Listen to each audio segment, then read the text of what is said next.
Husband says you're at the distance of several light years. Wife says, look at the beautiful rose. Husband says, ammonium nitrate is good for the fertility of the ground. Wife says, look into my eyes. Husband says, the focal distance is too... Honorable Mr. President, can you guess who this couple is? It's a poor, pitiable woman with her engineer husband. Millions of rupees may be a blessing for their country and parents, but for their wives, they're nothing less than a curse, let alone a nightmare, a phantasmagoria. Or exothermic, what is the latent heat of its constituent? And what is the melting point of yeast in it in case of soup? What is the boiling point of soup itself? Mr. President, let's go a step further. Mr. Engineer has trapped a woman and the outcome is in the form of a child. When his son loves him, he at once becomes irritated and says, hello, mister, are you an electron or what? If not, why are you revolving around me as if I were a nucleus? Keep yourself at a distance. Keep yourself at a distance, but not so far that you lose a lot of your kinetic energy and fall into my orbit. And mind you, don't climb the roof, for potential energy is highest at that point. And if you don't pay heed to what I say, I'm likely to use a few of my calories upon you. Mr. President, let me clear.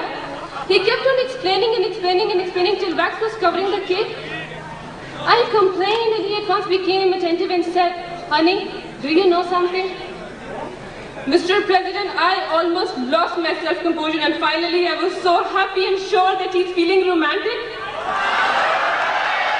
Which is a chemical process. Mr. President, I felt like banging my head against the wall or banging the cane into my engineer husband's head. And recently, Mr. President, he has developed a liking for robots.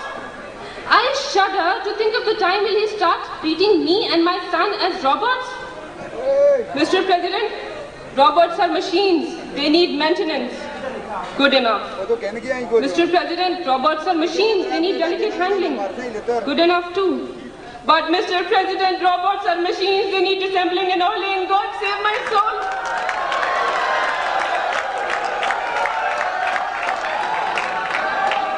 And while watching TV, he cannot refrain from using his cherished engineered language. He goes on, look at this chap, honey. If only he picks up his bat at 45 degrees and hit the ball at 60 degrees, the ball is likely to make an angular trajectory and it will accelerate and cross the boundary with a velocity of 60 kilometers per hour. He talks about the clan Mushtaq and he says this chap will never know how to swing only if he pick up the ball in an anti-clockwise manner in his fingers and make an angle of 36 degrees with his wrist and 43 with his elbow. The ball is likely to make a parabol if the radius of the parabol is twice as much as that of the ball itself. The ball is likely to move in a circular motion, hitting the wicket in linear motion, deceiving the batsman and the batsman will be out.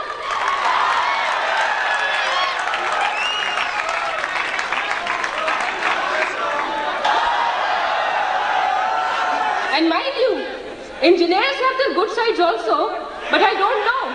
Where do they hide it? Before coming to this place, I went into his office. He offered me a chair, smiled and said, Madam, I must have seen you somewhere, for your voice sounds familiar. I noticed he was not having his spectacles on. Before I was about to scream, he said, Madam, oh, honey, I'm sorry. You know my eyesight. I said, the only thing I know is that I was a fool to marry you in the first place. Mr. President, sir, if anyone still thinks it's any fun being an engineer's wife, he is living in fools. Oh, rather, engineer's paradise. I thank you all.